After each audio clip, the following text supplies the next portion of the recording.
Queridos amigos, amigas, bienvenidos nuevamente a este su programa de entrevistas, Otra Mirada aquí en el Ecuador Today. Hoy estamos con Alexis Ponce, un luchador de los derechos humanos con una importante trayectoria en nuestro país, en la región.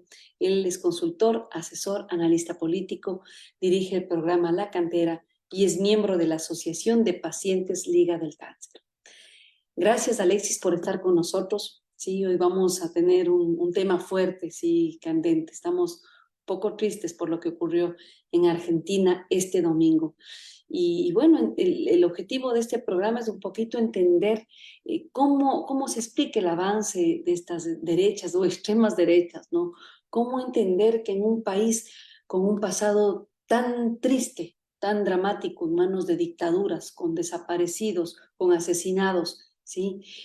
Los ciudadanos hayan votado, buena parte de ellos, ¿no? Hayan votado por un personaje que precisamente se abandera de este periodo tan triste en la Argentina, ¿no? ¿Cómo entender, por ejemplo, que en un país como el Ecuador vuelva a ganar un representante, un joven representante de uno de los grupos oligárquicos de nuestro país? ¿Será que estamos quizás en un momento donde los progresismos no nos pueden dar las respuestas suficientes que necesitamos, si los latinoamericanos, o estamos precisamente ante una maquinaria voraz, sí, una maquinaria incontenible, que están viendo que el avance precisamente de estas fuerzas, sí, de izquierda, de estas fuerzas progresistas, pueden ser un problema mayor para este gran capital?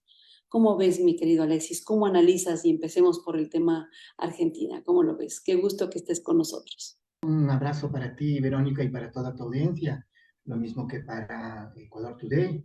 Y bueno, simplemente agradecerte la invitación. Espero que no se caiga, el gobierno se puede caer, pero que no se caiga nuestro Que no internet se nos para caiga estar el internet. ligados, ¿no? Sí. Entonces, sobre el tema, bueno, algunos elementos los has puesto en escena, entonces, como un primer elemento que casi es para mí un tic nervioso inicial siempre es el hecho de que no se puede hablar ni de la realidad ecuatoriana, ni de la realidad argentina, ni de ninguna realidad sin un contexto mundial, sin un Así. contexto regional y obviamente sin un contexto nacional específico de carácter cultural, político, económico. Y sobre esa base, quisiera decirte que lo que ha ocurrido en Argentina desde un vuelo de pájaro, desde un vuelo de águila que ve más allá, que ve desde arriba el planeta, como es lo que yo convoco a que veamos así los militantes, las militancias populares de América Latina y del Ecuador, se puede sintetizar en que lo que sucedió en Argentina, como lo que está sucediendo en gran parte del continente, en Guatemala, del que poco se habla, pero en donde vamos a tener un segundo shock, quizás en los próximos meses, con una desestabilización absoluta y total contra el presidente ganador, ¿sí? Hasta echarlo del cargo. Esto hay que estar claros. Nos están gobernando narco-lumpen burguesías, nos están gobernando fachos, o sea, no hay matices en eso. Y claro está, en ese contexto hay que estar claros de que lo que sucede en Argentina es lo que está sucediendo en Latinoamérica, en esta Latinoamérica que muy bien la sintetizó el mejor politólogo del planeta Tierra en América Latina, que hoy se llama el Papa Francisco. Cuando semanas atrás fue entrevistado y su entrevista ocasionó más de una molestia y un enfado en los sectores conservadores y en los fascistas como Milei, obviamente exabruptos, brutales, el Papa señaló muy claramente que hay un avance de la ultraderecha en el mundo. Si es que no estamos claros de ese punto, no es posible ningún análisis regional y nacional. Esto es como primer elemento. Segundo elemento, hay una confrontación que hay que evidenciarla y que tiene como tres escenarios mundiales. Primero, la Ucrania de la OTAN, que está siendo derrotada militarmente de manera evidente, inevitable, y que por lo tanto este globalismo imperial y en alianza con el neofascismo, lo que hizo fue obviamente aprovechar del escenario visto en Gaza. Gaza, la Ucrania de la OTAN, más la Latinoamérica de Milei, son distintos escenarios de una sola confrontación, de una confrontación entre los neofachos, o el neofascismo, como lo quieran llamar, y los globalistas imperiales versus el sur global. Esto es lo que hay que entender para más o menos situar la dinámica. Desde la metáfora cinematográfica hay una película hermosa que convoco a reverla, a reobservarla de nuevo, a recordarla, que es El huevo de la serpiente. Y esta película lo que narra es el ascenso del fascismo, porque el fascismo no es que el día domingo se instala con un esperpéntico personaje como Milei. Esto es el proceso previo el que hay que ver. Y en ese proceso previo, obviamente, hay una, al igualito que la Italia de los años 20, ¿sí? Porque no es que el fascismo nace con la marcha a Roma de los camisas negras, ¿cierto? Cuando se lo nombra Duce, y no nace en Alemania el fascismo nazista alemán con el hitleriano de Hitler haciendo lo que hace, tomando la Cancillería en el año 33. Estos son procesos previos que van alimentándose por lo menos 20 años. Y aquí hemos tenido primero una derrota de la primera ola progresista en América Latina. Segundo, lo que más le preocupa a los Estados Unidos, al sector imperial globalista y a los neofachos, obviamente, aunque tienen allí diversas especificidades cada uno de ellos, les preocupa el nacimiento del nuevo mundo multipolar, que todavía no termina de nacer en América Latina, ¿cierto? Aunque ahí está elancado, pero que en el resto del planeta Tierra ese sur global existe. Y eso es lo que más les preocupa. Cualquier cosa que vaya en detrimento del sur global, y lo vas a ver en las acciones de Milei próximamente, tiene que ver con este tema. Y claro, este huevo de la serpiente que se rompe empezó ya a resquebrajarse desde años atrás. Claro. Y uno de los elementos graves que yo insistía, yo me acuerdo que insistí esto desde el año 2010 en adelante, ¿sí? A distintos gobiernos, no solamente al de Ecuador progresista de esa época, sino a otros gobiernos, cuando todavía estaba Chávez, cuando todavía estaba Evo Morales, cuando teníamos esa ola maravillosa de 11 países con una visión renovada que parecía que el mundo multipolar iba a nacer en América Latina. Allí yo decía de que había que tomar en cuenta este otro elemento que está hiperconcentrado comunicacionalmente hablando y que está creando una semiología política y que son las redes sociales, las redes del odio, ¿cierto? Y ahí hay, o sea, nadie se enfrenta ni confronta a ellos. Yo he revisado, por donde quiera que he revisado, reviso páginas de la izquierda, páginas del progresismo, y solamente en determinados casos, allí en el Cono Sur más culto, digamos, políticamente hablando, hay un señalamiento de lo que habría que observar. No hay fascismo actual después de la pandemia, mi querida amiga, o a la par de la pandemia, ¿cierto? No hay fascismo en el mundo, no hay extrema derecha en el mundo que no esté enancada con esta salida del closet a través de la red social de Zuckerberg y del señor Elon Musk. Los dos grandes árbitros de la contienda, de los nuevos tipos de contienda electoral política en el continente y en el mundo, son ellos. Y contra ellos y sobre ellos no pasa absolutamente nada. Entonces, ese gran vacío ya se lo veía venir, junto con el otro elemento, eh, con excepciones, además esas excepciones que fueron tristes, porque reprimieron lo que no debían reprimir, cuando lo que debieron reprimir no reprimieron, um, con excepciones, no hubo, sino demasiado tarde. Se están dando cuenta recién en la Argentina de Fernández, ya cuando se están yendo, ¿sí? O se dieron cuenta, el que más se dio cuenta, el que mejor se dio cuenta fue Lula. Cuando se empieza a legislar, a analizar el llamado delito de odio, que es una cultura del odio que está cada vez más creciente. Abuelitas que ojalá nos observen a través del link que tú me enviarías, yo reenvío a los grupos organizados de los cuales formo parte, abuelitas buenas gentes, maravillosas, se maravillaron con un tipo como Villavicencio, por ejemplo, ¿cierto? Y todas las tesis más brutales, más antihumanas, más xenofóbicas, aporofóbicas, homofóbicas, clasistas, etcétera, están ahora sembradas en gente buena, entre comillas, en gente linda, en gente tan cercana como la tía o como el primo. Y esta gente lo que está absorbiendo sin ningún tipo de tamiz es una tendencia creciente a educarse en el fascismo. O sea, creerse que aquí gana Milei porque son malos los progresismos es demasiado diminuto.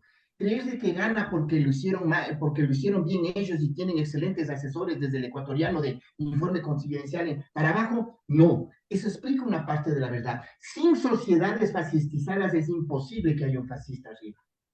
Sin sociedades ultraderechizadas es imposible que haya un lazo. Tú estás Sin diciendo sociedades. entonces que vamos a decir, el proyecto fascista que hoy estamos viendo que nace con más fuerza en América Latina, pues es un proyecto de tú prácticamente creado, ¿no? Y que ha sido Claro, de alguna claro, forma construido. dosificado en algunos Uh -huh. países de América Latina y que hemos visto ya su resultado. Y esto tienes razón, o sea, veamos lo que ha pasado con Colombia, ¿no? Años y años en un país donde prácticamente lo bombardearon, primero culturalmente, ¿sí? Hasta asumir, ¿no? Que la violencia era parte de la realidad colombiana. Sí, así crecieron muchas generaciones de colombianos, ¿no? Hasta el momento en que, bueno, hoy ven una posibilidad de salida. Pero lo mismo ocurrió en Chile, tienes razón, Alexis, ¿no? Lo mismo estuvo ocurriendo de tú tantos años en México, ¿no? Asumir la violencia como parte de tu cultura política. Y tú dices, bueno, no solamente podemos decir que faltó, ¿no? Cosas que faltaron de estos progresismos, sin duda, sino que hay todo este proyecto. Pero ¿cómo darle cuenta? Porque di tú, la Uh -huh. gente, di tú de a pie, como tú dices, la tía, el primo, la familia de uno mismo, ¿no? Que asume estas tendencias ultraconservadoras, ¿no? Y defendiendo prácticamente principios muchas veces antidemocráticos. O sea, ¿cómo nos explicamos que el latinoamericano promedio, pues puede estar en desacuerdo, ¿no es cierto?, con la democracia, incluso puede asumir gobiernos más dictatoriales, pero que hayan ciertos servicios o ciertos beneficios que, di tú, si lo ponemos en un análisis amplio, estarían precisamente coartando esa posibilidad base, ¿no? Del principio de convivencia. Y eso para la mayoría de latinoamericanos, pues no importa. Entonces yo digo, sí, quizás tienes razón, ¿no? Hay toda una influencia de los medios de comunicación. Incluso leía un análisis de Atilio Borón, como él dice, todo esto estuvo preparado por los medios. Que gane Milei tuvo todo un encuentro, ¿no? Desde estas estructuras comunicacionales. Pero ¿qué nos queda por hacer a nosotros, no? Porque dices, bueno, lo otro es decir, sí, pues ya no podemos hacer nada. ¿Qué podemos hacer contra Elon Musk? ¿Qué podemos hacer contra Zuckerberg? ¿De verdad no podemos hacer algo, Alexis? ¿O qué le faltó realmente al peronismo, al kirchnerismo para también llegar a este proceso? ¿Qué le faltó a la Revolución Ciudadana para permitir que gane Novoa, ¿no? Y última, para no desaparecer, pactar con Novoa, ¿no? No sé tú, O sea, ¿qué o lectura sea, tienes? hay como varios elementos allí, ¿no es cierto? Que estamos empezando a ver. Un primer elemento es de que no se puede dar un recetario médico sin un diagnóstico. ¿Sí? O sea, no podemos ir a los quehaceres sin antes agotar este tema fundamental que es este gran escenario mundial de confrontación. O sea, lo que sucede, todo lo que sucede en América Latina, no es que solamente lo que sucede en Argentina, en toda América Latina, tiene que ver con ese gran escenario en donde la más brutal evidencia, sin ya tapujos, es Gaza, es Palestina, ¿sí? Es ese facho completo nazi que está enancado, por supuesto, en los medios corporativos hegemónicos del planeta, que es Netanyahu, ¿cierto? Y claro, tú tienes un sur global que está pugnando por ser, ya lo es allá, pero todavía no lo es en América Latina, pues aquí solamente está en 2 o 3 lugares. Pero en el resto, claro está, somos parte de esa confrontación.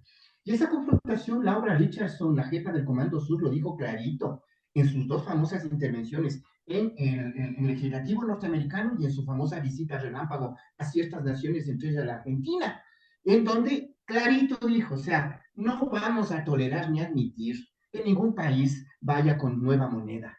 No vamos a tolerar que ningún país vaya con los BRICS, con los chinos y con los rusos. Es decir, eso es lo que está en juego. Es desde allí que hay que partir la realidad. Como bien dice Alfredo Haneke, un querido amigo, cuate, analista geoestratégico de México, o sea, mientras no tengas ahora una visión sobre Gaza, no puedes llamarte ni de izquierda ni progresista. el progresismo y la izquierda tienen que enfocarse sobre Gaza. Desde ahí construir una suerte de plataforma o agenda de lo que pasa en el mundo. Pero volviendo a América Latina y en definitivamente al planeta, este abrir de closet fue desde finales, desde inicios de la década de, la primera década, la segunda década del siglo XXI, 2010 en adelante, donde su mayor relieve es cuando salen del closet totalmente, cuando gana Trump en Estados Unidos. Ojo, y a partir de allí tienes a Orbán en Hungría, tienes al Vox de España, tienes a la señora que hoy está en Italia, tienes Así todo lo que es. pasa posteriormente en América Latina, que son Meloni. los neonazismos brutales, ¿no? Y Ucrania, o sea, en donde hay un régimen neonazi desde hace años. En este caso de Latinoamérica, yo hablo para poder ir hacia el elemento que tú señalas dentro de este todavía diagnóstico. Hay tres olas neofascistas, hay tres olas ultraderechistas en Latinoamérica. La primera ola, que es la de los años 70, esto que se llamó la Operación Cóndor, ¿no?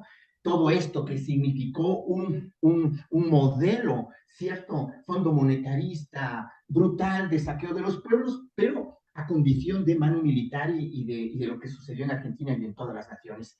Una segunda ola la tienes en los 90 con las democracias, estilo Menem, estilo Cavallo, estilo las derechas que gobernaron después en Brasil y el resto de países, no se diga el Ecuador de Maguara, etcétera, etcétera. Y tienes una tercera ola que crece en los límites de la primera ola progresista. La primera ola progresista logra cumplir un papel chéverísimo, sí, sería ser necios quienes digan, no, eso es reformismo burgués y punto, Sin duda. cumplen un papel para el mundo, no solo para América Latina, ¿eh? O sea, todo el crecimiento de ciertas izquierdas en Europa se da gracias a ese empujón de América Latina. Todos los saltos que se dan en el mundo musulmán y árabe son gracias a este despertar de América Latina, pero que tenía también sus límites, como lo estamos viendo ahora. Y en esos límites, sí, en esos límites es que va rompiéndose el huevo de la serpiente. Se va incubando y va creciendo desde ese odio terrible que el día de hoy le está fusilando al señor Daniel Noboa. Por decirte, la noticia de hoy en día de esta prensa hegemónica excremental que impera en el Ecuador, ¿cierto? A través de un diario en donde un pelagato escribe como editorialista, lo que saca como primicia es que lo del día de mañana es la entrevista a la madre de la primera dama, quien le acusa a la primera dama, a la señorita, esta mujer de Novoa, y un montón de cosas que le ha cerrado el teléfono, que ya no habla, en fin. Esa suerte de noticia cosmética, pero que te quiere decir algo, pues. En campaña, mientras él era de los suyos, no pasaba nada. No, Cuando sí. se da esta estrategia de pacto, de acuerdo puntual, coyuntural, como lo llamaba Lenin, táctico, ¿cierto? Toda la ultraderecha se une. Lenin no es Moreno, ¿no? Lenin el propio Luyanov, ¿no? Toda la ultraderecha se une. Y ahora está en contra de Daniel Noboa. Toda. Lo llama traidor. Hay un video que circula que dice que hay que volver a salir de las de extrema derecha villavencicista para echarle abajo a Noboa. O sea, si no se da cuenta de eso, cierta izquierda catatónica, que solo se ve el pupo, no va a ningún lado. ¿Por qué? Porque desde Francisco de Miranda y Simón Bolívar en adelante, siempre se guiaban por un principio y luchaban contra el imperio español. No estaban luchando contra el imperio más importante militarmente hablando del mundo, en el hemisferio. Y allí, ambos los seres tenían una táctica muy correcta y muy simple. El enemigo de mi enemigo es mi amigo. ¿Y qué es lo que hicieron tanto Bolívar cuanto Miranda? Los dos próceres que iniciaron esta primera batalla de la independencia americana. Lo que hicieron fue aliarse con los que no es que eran maravillosos, no eran marxistas-leninistas, no eran emancipadores, se unieron con los franceses y con los ingleses para poder resistir la lucha contra España, ¿cierto? Entonces, en este caso, hay que entender muy bien, ya bajando al caso ecuatoriano, que yo no he visto en la izquierda, más allá del progresismo, un andarivel de liderazgo. Seamos claros, a mí me han dicho eso personas de adentro del RC, que Rafael Correa es el único que se encarga del tema específico de cómo romper un bloque burgués, un bloque oligárquico, porque sin romper el bloque oligárquico no es posible gobernar ni en Venezuela, ni en Brasil, ni en Argentina, ni en ninguna parte Sí, yo, del yo estoy mundo. de acuerdo contigo, Alexis, pero vamos, o sea, digo, Claro, hay que pero plantear claro, bien esas alianzas. Cuando tú pones claro, eso, sí, que por está muy supuesto. bien, claro, el Pero enemigo es que te era estoy hablando el, solo de y tú el política, imperio no de español. economía. Ahora habrá que ver si es que esas alianzas se dan, y yo concuerdo contigo, bueno, si es que es necesario por el principio Claro. de romper ese bloque oligárquico que ha gobernado el país, está bien, pero habrá que ver Ujú. si realmente esa es la intención, Alexis, porque uno de los puntos que quedan totalmente flojos en el avance progresista es Ujú. precisamente esto, Económico, que no hubo la fuerza estructural. suficiente para enfrentarse al bloque oligárquico, para Ujú. enfrentarse a esos sistemas financieros, no solamente en el Ecuador, sino en otros lugares de América Latina, que estaban jugando en contra de nuestras naciones y que siguen jugando en contra, y que la izquierda, en el afán de no desaparecer, o ciertos, o los estos mismos progresismos, ¿verdad? No tienen más que pactar con ellos. Entonces, siguiendo tu ejemplo de García Linera, yo lo escuchaba el día de ayer que explicaba un Ujú. poco Ujú. por qué pierde Milei. Massa. Massa. Decía, es que quizás los progresismos ya no nos están dando las soluciones que la realidad de los latinoamericanos necesitamos. No podemos seguir parchando el capitalismo. Y eso es lo que le ha pasado al progresismo en el Ecuador, y eso es lo que le está pasando al progresismo también en Argentina. Es decir, yo estoy de acuerdo contigo. Si ese Y en pacto Chile. con el Ujú. señor Noboa implica realmente hacer una fuerza para acabar con esa estructura oligárquica, vamos. Pero habrá que ver si realmente los pactos que también está haciendo Noboa con otros sectores de esa misma oligarquía le van a permitir aquello, ¿no? Habrá que ver. Yo ahí, tú quizás tienes más información y vamos. Ojo, Vero. Lo mío es análisis, no significa que estoy a favor de esa tesis. Sin Estoy duda, simplemente precisamente por tratando de eso digo, sintetizar lo interesante que que pongas ocurre. ese ejemplo, porque así le das cuenta, ¿no? A nuestros amigos, amigas que nos escuchan, cómo Claro, se podría entender esto, porque también desde los seguidores de ujú, la RC podrían decir, ¿qué pasa con esto, no? O sea, en la por campaña supuesto. eran los enemigos y ahora hay este pacto. ¿Cómo se entiende? Como el mismo pacto del inicio del gobierno de Lazo. Ya está el Ecuador. Entonces concluyamos. La parte mundial yo la sintetizo allí. Todo lo que se vive ahora en el mundo, incluyendo el Ecuador, es parte de una gran confrontación mundial, ¿sí? En donde los elementos más estratégicos, más neurálgicos son Ucrania, con su guerra perdida de los neonazis ante un poder enorme como el de Rusia, potencia militar, y obviamente con un liderazgo que nos guste o no nos guste, es un liderazgo de primera generación, que es de Putin y su equipo, Lavrov y compañía. Segundo, obviamente tienes una China que puede darse el lujo como nación, porque no es un país, es una civilización que es la única que puede en este momento darse el lujo de decir, estos son los elementos para un alto al fuego en Gaza.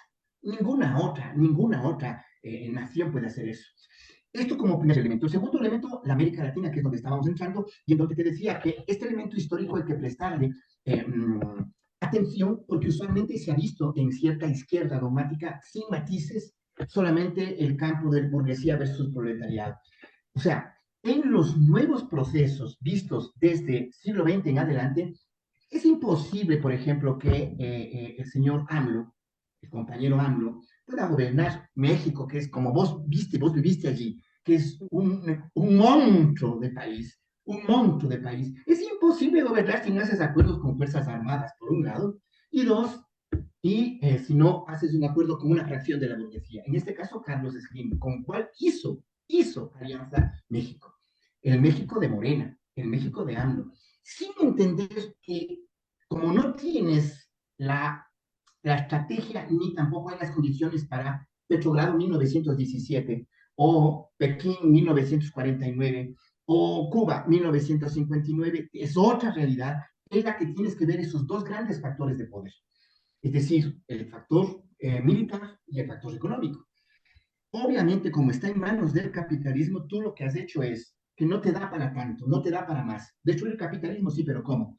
Lo que les ha dado en esta primera ola progresista desde Chávez para acá, hasta esta segunda ola, es eso que vemos, que tiene esos límites, por supuesto. Ahí ya viene esta parte también de análisis que yo hago, y que tiene que ver con que mientras no se rompa ese hilo umbilical de lo económico, es decir, mientras no rompamos y derrotemos, ¿cierto?, a la City de Londres, que es la que está dominando todo ese sistema mundialmente, no pasa nada, no va a pasar nada, son caricias procesales, sociales, dentro de un mismo sistema anacrónico e inhumano. Pero ¿Y es ahí vuelvo posible, yo a Alexis? García Linera. Vos dices ¿Es de García Linera, posible? yo a García Linera le aplaudí mucho con estos dos elementos, con el que tú señalas y con uno anterior.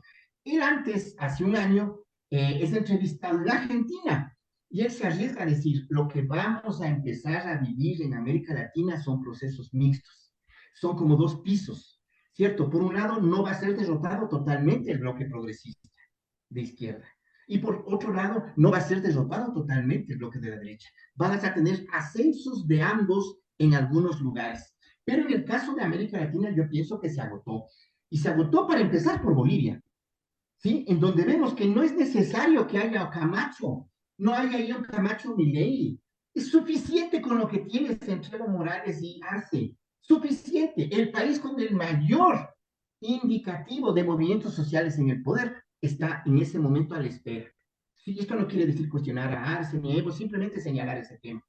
Fíjate tú que sociedades que lograron cierto nivel de autoritarismo han sido las que están estabilizadas dentro de ese marco. Nicaragua, por ejemplo. Que no hay poder en el mundo que logre hacer lo contrario a lo que diga usted. O Cuba, ¿cierto? Venezuela mismo ha probado que ha podido mantenerse a pesar de todo el bloqueo y la barbarie de Trump y después de este viejo cacreco de Biden. Pero tampoco es que la cosa pinta adentro como la maravilla de modelo, ¿no? Pero tienes eso finalmente. Pero sobre todo, ¿sabes qué? Para ya ir al Ecuador, en toda América Latina yo vi un grave problema que empezaba a decírtelo en la parte latinoamericana.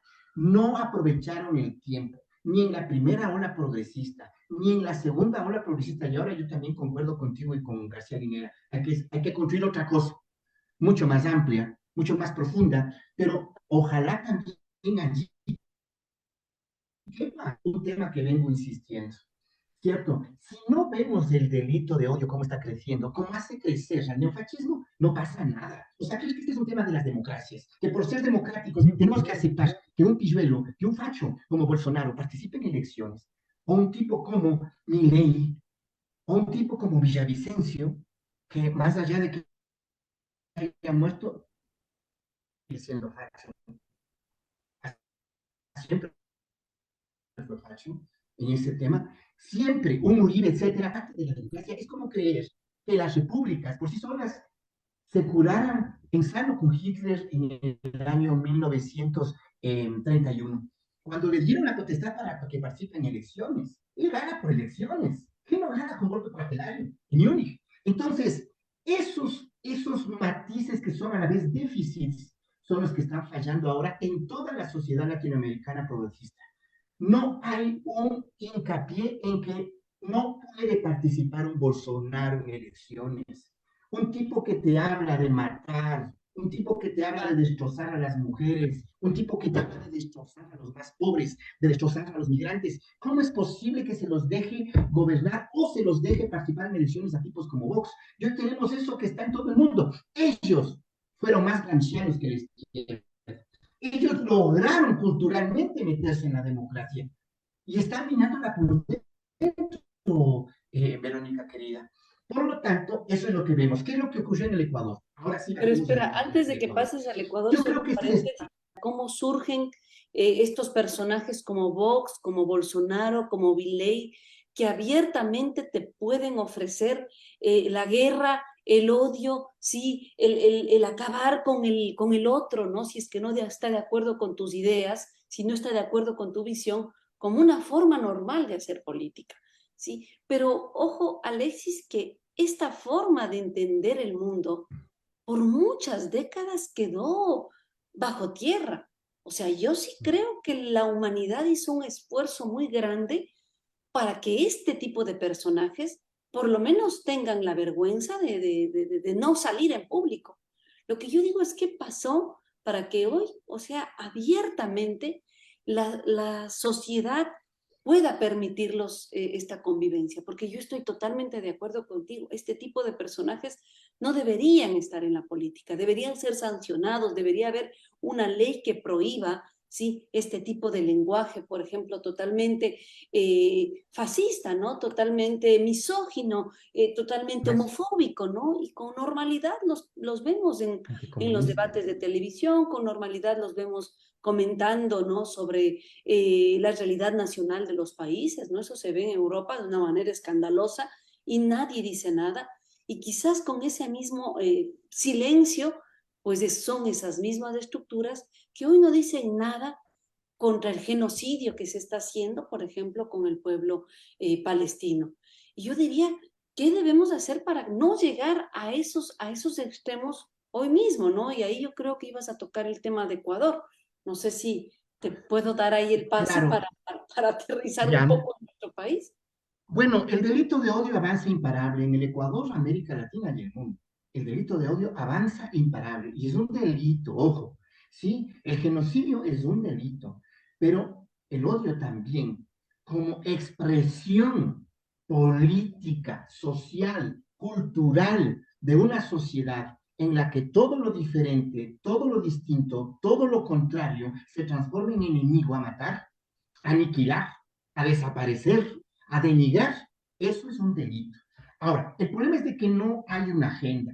Yo no veo una agenda coordinada, mínima, de carácter latinoamericano, regional y no solo local, pero ni siquiera local, ni siquiera un país tan chiquito como el Ecuador, peor aún en América Latina, que que una a movimientos sociales, partidos políticos y gobiernos progresistas para señalar un rumbo sobre el delito de odio. Porque hay que pararlo así, como un delito, ¿cierto? ¿Por qué se está sobrellevando esta tercera ola ultraderechista en Latinoamérica? Yo diría que donde ha tenido una derrota táctica a pesar de tener una victoria estratégica, esta es la paradoja, es en el Ecuador, y ya vamos a ese punto.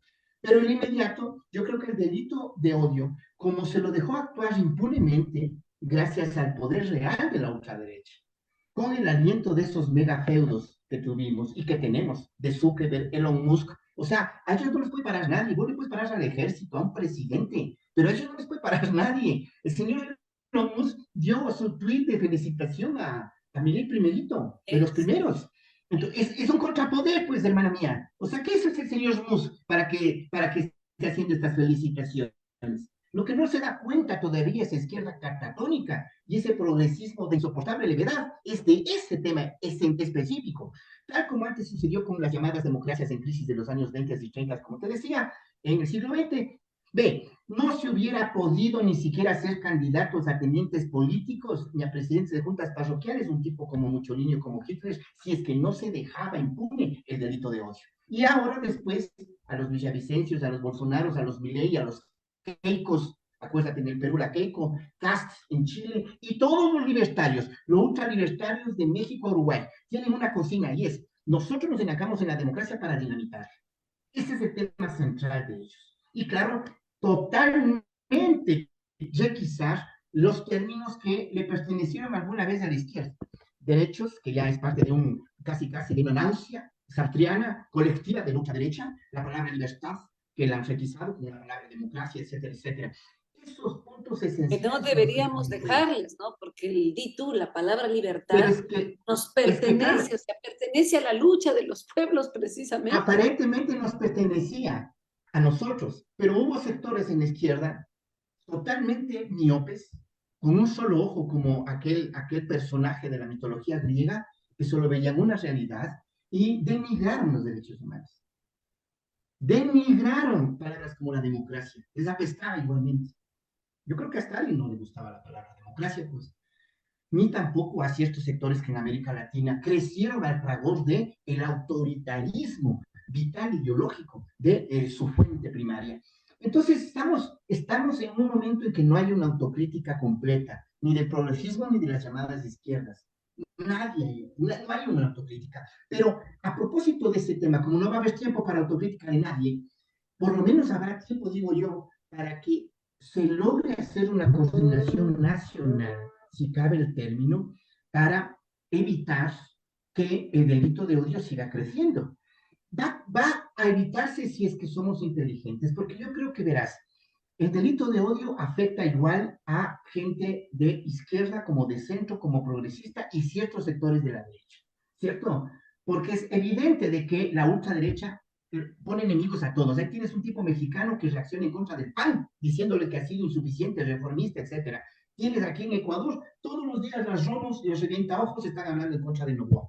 Y obviamente esa cero tolerancia al delito de odio exige una legislación común y regional urgente, que solamente un liderazgo fuerte como el del Brasil, quizás con el apoyo de Bolivia, de Colombia, no lo veo bien, de México, quizás si se ponen de acuerdo los dos grandes, pudiera remarcarse algo así como, si no en la CELAC, por lo menos en cierta región de América Latina. Porque caso contrario, si no le pones límites culturales, políticos y legales, a ello vas a continuar teniendo Mileis en cualquier parte. Te puede crecer un Milei aquí luego, te puede crecer un Milei allá, en Bolivia, en Colombia. En Colombia están haciéndole, fíjate tú, a la chica, la hija del presidente Petro, eso que le hicieron en el estadio. Aquí en el Ecuador, ya bajo el Ecuador, la palabra de odio más común es no anticomunismo, no comunista, etcétera, sino correísta, correísmo. Ese es el centro entre comillas del debate, que no es debate, sino de toda una estrategia brutal.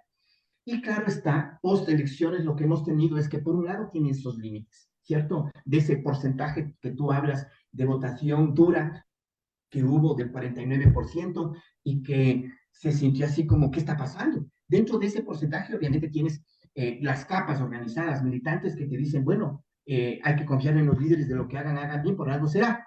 Y hay que hacerlo y punto, porque tenemos que creer en el líder cerrando los ojos, desde Mao Zedong para acá. Y lo otro, y desde Kim Il-sung más todavía, y lo otro que es el tema que yo te insisto, que es que la realidad no es plana. Creo que el materialismo histórico tal como nos fue enseñado, probó ya que tuvo un error al creer de que la historia era lineal. Cierto, capitalismo, comunismo como el previo salto del socialismo. No, no, eso no existe. Lo que tienes es una historia circular en la que lastimosamente se muerde la cola. La historia y los pueblos y las sociedades enteras. Y aquí hay un elemento básico, mi hermana. Creer de que solamente nosotros, las izquierdas sociales, políticas, indígenas, el progresismo, se equivocan y por eso ganan ellos, creo que no veo una cosa, y es que con este tema que hemos hablado bastante del delito de odio, no hemos visto que por ese paternalismo infantil desde el nacimiento que tienen las izquierdas y cierto sector del progresismo, no se ve que las masas, los pueblos, las sociedades son fascistas, se hacen fascistas. ¿Crees de que Alemania, el pueblo alemán estaba por separado de Hitler, que no veía los campos de concentración y los hornos crematorios? Es inaudito. Esas décadas a las que tú haces alusión de que hubo construcción de derechos, etcétera, es porque la historia es cíclica. Si es que no defiendes un derecho 10 años después, se va a perder. Si no defiendes libertades y democracias que nos costaron a los que fuimos militantes de los años 70, no vas a tener quien te defienda la democracia luego. Por eso es que ahora tenemos un narcoestado, un narcogobierno que se está yendo solamente para Portugal, pero deja todo marcado, pues todo así, todo listo, para que se coman el resto de cosas. Y no pasa nada. A la población no le interesa eso. No le interesa a Bolivia en 1980 que haya una dictadura militar como la de García Mesa, narcodictadura. La primera narcodictadura de América Latina sí le interesó, porque tenías un pueblo organizado, porque tenías un pueblo consciente, porque tenías un pueblo antifascista.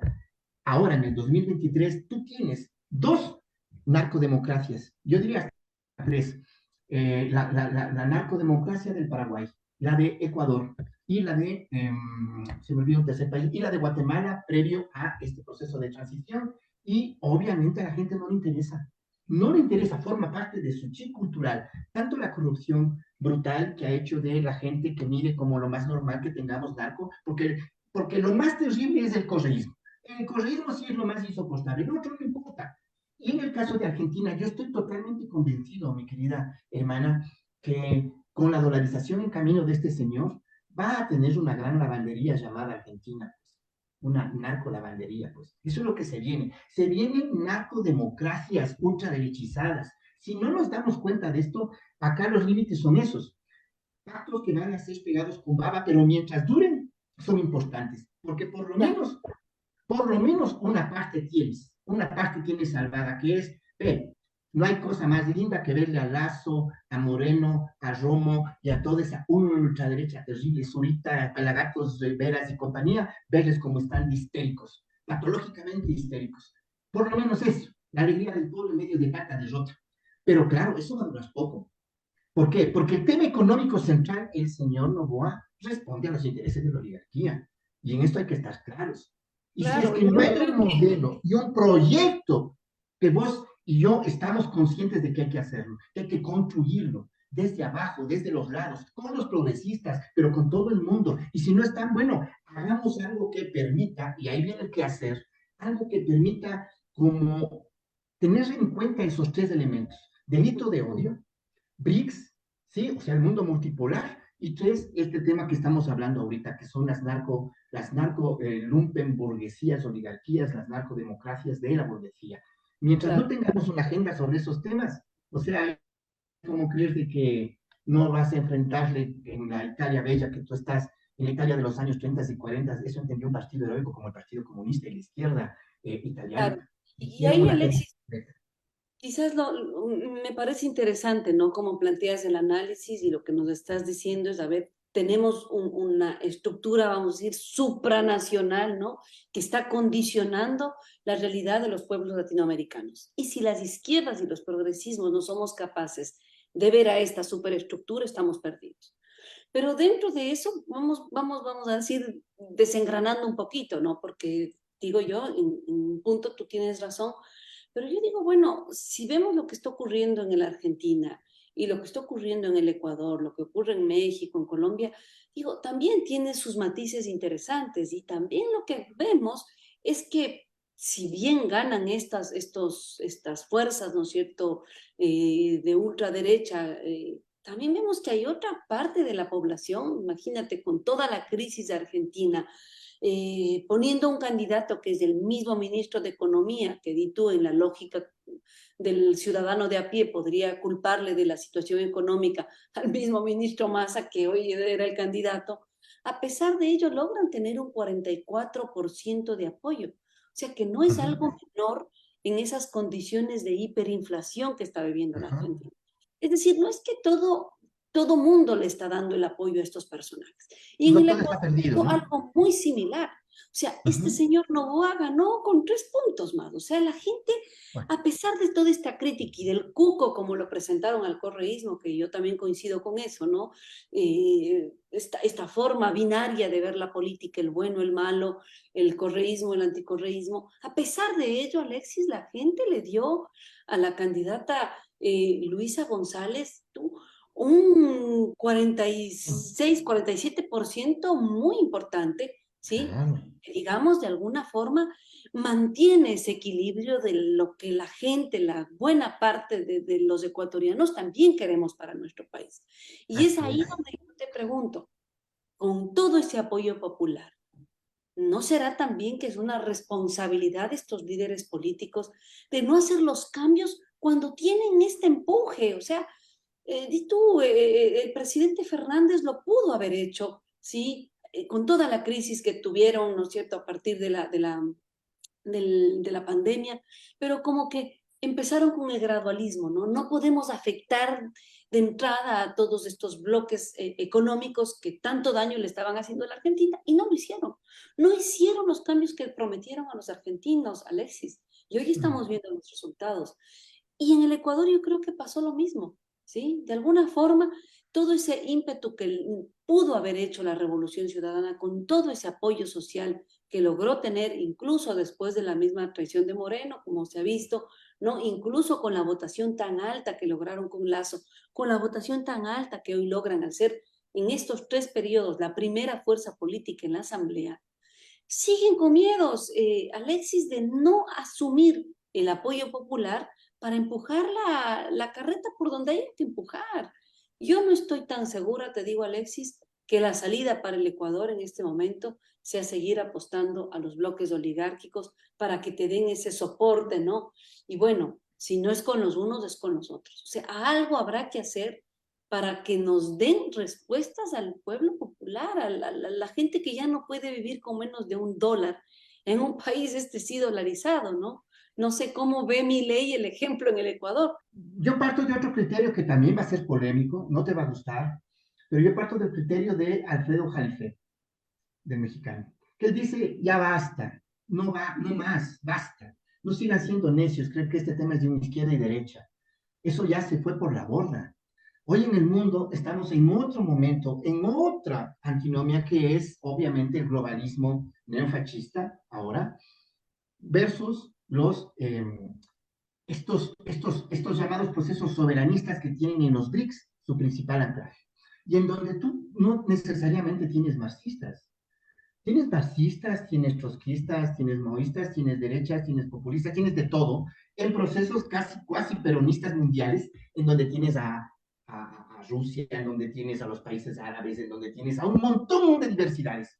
Quizás en donde hay una visión mucho más concreta, mucho más evidentemente estratégica es en la civilización china, porque ahí gobierna un partido comunista. Y un partido comunista que te dice, aquí estamos construyendo su agenda de los próximos 51, de los próximos 50 años es eso, ¿no? Es la agenda del socialismo del siglo XXI con especificidad china, ¿sí? Esto es lo más serio que hay en el mundo, pero acá ni siquiera es el debate. Acá tienes el debate sobre lo otro, lo LGBT y ya, que no está mal, pero, o sea, no, No no te he puedes visto que quedar las ahí. izquierdas, no he visto que las academias estén hablando sobre los BRICS, por ejemplo, o sobre, hablar aquí sobre socialismo del siglo XXI con características chinas es hablar en chino, ¿cierto? Fuera de ese ángulo, ¿qué es lo que tienes? Yo creo que en primer lugar lo que hay que tener en cuenta es de que, por lo tanto, lo de Jalife sí me permite a mí eh, analizar esto que tú dices y que estamos viendo en el país y en el continente como que no basta la diferencia antinómica entre izquierda y derecha. Primero porque hemos visto que en muchos sectores de progresismo de la izquierda conviven esos elementos. Yo hice un trabajo, imagínate, en el año 2013, un trabajo sobre eso, que era como un río en donde venía de todo, piedras, aguas cristalinas, aguas turbias, esos son los procesos progresistas de América Latina. ¿Crees de que solamente viene un sector? No, no, no, no, conviven sectores, pero no conviven eso en México, no conviven eso en la Bolivia, que creemos que solo de los militantes, no convivió ese en Argentina, que es el ejemplo. Quizás los países que se liberan de esa visión son Brasil y Uruguay, por su propia especificidad histórica y cultural de partidos, o sea, que construyeron partidos específicos en el tema. Pero eso no quiere decir desdeñar de una historia como la de la Argentina, como el peronismo, que tú muy inteligentemente has sintetizado en cómo ha ganado ese 40 y pico por ciento, cómo tiene gobernaciones, legislatura, mayoría, etcétera. En el caso ecuatoriano, la revolución ciudadana es eso. A pesar, te diré, yo tengo que defender esa primera parte.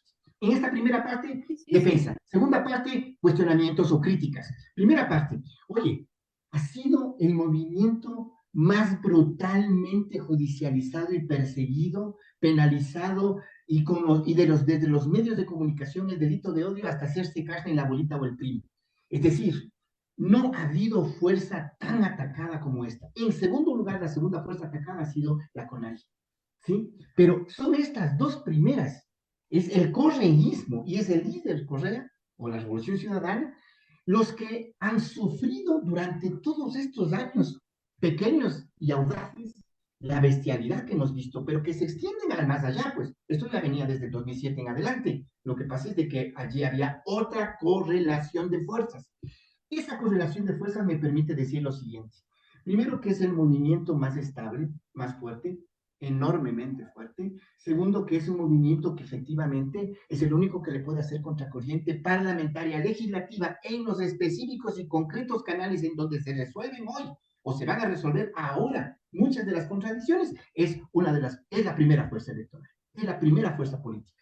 En segundo lugar, fuerza social y fuerza política todavía no encajan, ¿cierto? Fuerzas políticas como tales todavía no se ve. Hay mucho por desentrañar, hay muchos odios y animadversiones todavía, desconfianzas, pero quizás en ese primer elemento, yo recuerdo siempre lo que dijo Correa, y yo estoy de acuerdo con él. Él dijo: esta segunda ola progresista es mucho más débil que la primera. Por lo tanto, no esperemos, no esperemos grandes cambios que no sucedieron.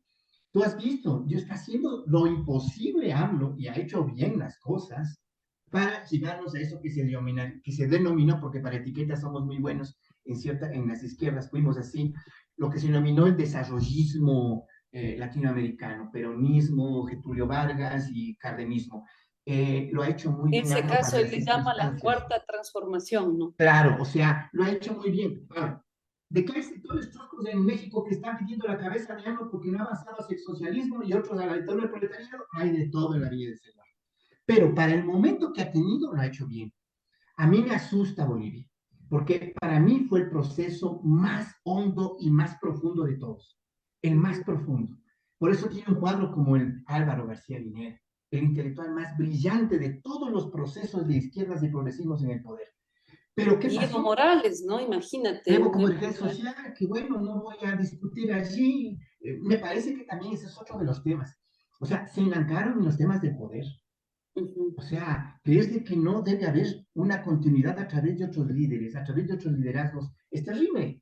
Claro, en mi caso ecuatoriano, eso fue casi como el síndrome de Vietnam. O sea, con puta, otro moreno, Dios mío, viene otro moreno, la traición, etcétera. Entonces, se le tiene mucho miedo y es explicable a que no aparezcan nuevos liderazgos en la RC Pero porque están como, pendientes de o Moreno. sea, criticamos a Bolivia, pero no al Ecuador. Exacto, exacto. A eso me refiero. Me refiero de que hay una serie de dinámicas específicas en cada sitio en donde yo no te estoy diciendo que defiendo a lo del Ecuador, te estoy diciendo cómo veo que están pensando. Y por supuesto, en ambos procesos, como en todos los procesos, ya lo dijo, ve, el pingüino fue el primero en decirlo. O sea, Néstor Kirchner, cuando vivía, lo dijo clarito. Yo no estoy de acuerdo con que nuestros procesos tengan reelección indefinida. Luego vino Mujica y dijo lo mismo. Luego vino Lula y dijo lo mismo, pero en lo que es esta parte meridional de América Latina, hubo ese otro elemento que es el mesianismo, Ujú. ¿cierto? Que es ese, el potenciar el líder porque las sociedades latinoamericanas, desafortunadamente, desde el siglo XIX y el inicio de la República, no se han puesto ese pantalón largo en ese tema. Siguen creyendo de que el mundo únicamente lo pueden cambiar los héroes. Y Bertolt Brecht nos ha dicho que pobre de una sociedad que crea que necesita héroes para avanzar. Ese Así tema es, básico así es, mi ahí querido. quiero entrar a otro punto. Los procesos progresistas y especialmente el ecuatoriano y el argentino no vieron un tema que ahora, después de la victoria de Milei, puedes ver. Y es que no dieron cuenta de qué hacer socialmente, con una agenda social de transformación en relación a un nuevo actor social que no lo vimos venir. ¿Sabes cuál? El lumpen proletariado. El lumpen proletariado con la crisis del capitalismo brutal que tenemos en América Latina creció enormemente. Es una especie de mara gigantesca. Claro, serían Esto estos está en todo ninis, lado. ¿no? Traduciendo lo que tú dices, el nini, el que ni estudia ni trabaja y que son esos jóvenes que le dieron No, el voto a Milei, esos jóvenes que le dieron el voto a Noboa, en ¿no? parte Y sí. realmente di tú ese joven que no tiene una posibilidad real, ¿no? De situarse en este modelo capitalista que prácticamente los ha excluido a buena parte de ellos, mi querido Hay Alexis. una, hay una Pero falta de vamos a ir cerrando, se representación. nos va Ya, acabando el tiempo, mi Alexis. solamente concluye esa parte, ¿no? Los Sí, sí. procesos progresistas en Argentina, en Ecuador, en Colombia, de lo que se ve, no le están, ni en México, no le están dando una representación política al subproletariado, a esa nueva clase social hecho pedazos, está por debajo de la clase obrera, por debajo de los trabajadores que tienen empleo. ¿Sí? El precarizar. No tiene Eso opción. primero que no se ve. Y ese sector, por su dinámica, vos viste la batalla de Argel, invito a que vean los demás la batalla de Argel. Lo que hace el FLN primero, nos guste o no nos guste, es acabar con los lumpen para empezar la guerra de liberación. ¿Por qué? Porque todos los sectores son en disponibilidad hegemónica. Es decir, todo el gran sector que está votando por ultraderechas está enancado allí. Tú te fijas cómo en Argentina pasó lo mismo la noche que en el Ecuador del 15 de octubre. Salieron a dar bala Sí, a sí, la sí. madrugada. Sí. Váyate vieja Cristina, no sé qué, un tipo, un intendente, un lumpen completo, y acá las bandas salieron a balacear en grandes regiones de la costa. A Eso la festejar el triunfo de ultraderecha Novoa. capitalizó. Y ahí no hay fuerza que todavía haga algo. Yo no veo en la CONAIE, por ejemplo, en su agenda, nada que diga sobre este tema. ¿Qué vamos a hacer con el narcoestado? ¿Qué vamos a hacer con esa enorme población subproletaria, lumpenproletaria, para ganarla? No hay nada, no hay nada. Entonces, allí es lo que yo veo los vacíos a futuro. Y por lo tanto, yo sé que no te gusta la desesperanza, pero es un momento en el que, ¿sabes qué nos salva? El hecho de que la historia no es lineal. Cualquier cosa pasa por acá. Y yo espero que pase. Yo espero que pase más temprano que tarde en la Argentina, ¿sí? Y espero que también esto suceda en el Ecuador, pero que primero, en el caso ecuatoriano, tengamos claro de que, como tantas gentes han dicho, ¿no? Que no sea necesario ir al fondo. Claro, porque ir al fondo, Alexis, lo que implica es precisamente la muerte, vamos a decir, de los más necesitados y la muerte física real, ¿no? O sea, no tener hospitales, no tener educación, tener una calidad de vida cada vez menor, pues te implica que tu condición de vida disminuya, que los niños mueran de hambre, que los niños cada vez tengan menores posibilidades de tener Claro, exacto. una inserción digna en la sociedad. Y digo, caer al fondo, ojalá nuestros líderes lo escuchen, pues los que pierden siempre son los más pobres. Y yo creo que ahí está la responsabilidad también, Alexis. Si bien los partidos políticos, los movimientos, son, di tú, los motores que uno debería seguir empujando, pero creo que la bandera primordial, lo que debería ser el sur, vamos a decir, ese sur que nos permite ir caminando. Global.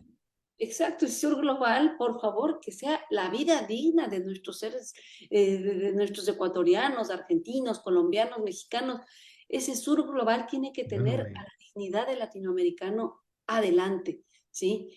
Y creo yo que en eso sí necesitamos la lucidez, ¿sí? De nuestros dirigentes, la lucidez de nuestras dirigentes, que años pasados no se equivocaron, Alexis, y que hoy tienen la posibilidad, pues, de ir abriendo brecha y de, pues, como tú dices, no fallarnos, o sea, no fallarnos nuevamente, porque no todo está perdido, Alexis. Yo ahí creo que debemos decirlo, no todo está perdido. Creo que las mismas votaciones lo dicen, la mitad de la población son más o menos sociedades divididas. Entonces, que la Mm. otra mitad, pues, haga el trabajo de no caer en estas derechizaciones extremas. Palabras finales, mi querido Alexis, para despedir este lindo diálogo. Yo te agradezco mucho esa lucidez que siempre viene de tu parte. Esta lucidez senil. No, no digas eso. Bueno, No, no, no, entonces siempre verás, es un hombre chévere, para mí lúcido, es lindo volver a vernos, cariñoso ¿no? y yo creo que sí, Conversar, qué eso es lindo todo. importante. Y bueno, voy a hablar de ti, del programa de hoy en la cantera, de esta semana, etcétera. Pero bueno, para decirte dos elementos, que esto ya tiene que ver con el defensor de derechos humanos, no con el analista estratégico. Uno, el Ecuador ya era, como Argentina y como tantos países del mundo y de América Latina, una sociedad enferma porque se necesita una sociedad enferma, según este defensor de derechos, para que permita que sea el primer índice de suicidios del Ecuador en la región andina. Suicidios Exactamente. adolescentes. Se necesita que sea una sociedad enferma para que deje morir a más de 1.000 pacientes de cáncer cada 3 meses por falta de insumos médicos y que eso sea solo un problema de ellos. Se necesita una sociedad enferma para que tenga 300 escuelas acusadas de abusos sexuales a niñas y niños. Se necesitaba y se necesita una sociedad enferma para que tengamos tantos muertos en pandemia y sea de las pocas sociedades, si no la única, que no tenga ni siquiera una placa por las personas, las 40.000 personas fallecidas en pandemia. A propósito, todas las izquierdistas de América Latina saben que 40.000 es una cifra de muertos en guerras civiles de Centroamérica y acá no pasó nada. Entonces, cuando tú tienes una sociedad enferma, el defensor de derechos humanos dice, ahí ya era el pasto del fascismo, ahí era el pasto de la ultraderecha, ahí ya era el pasto de todo esto que hemos visto venir.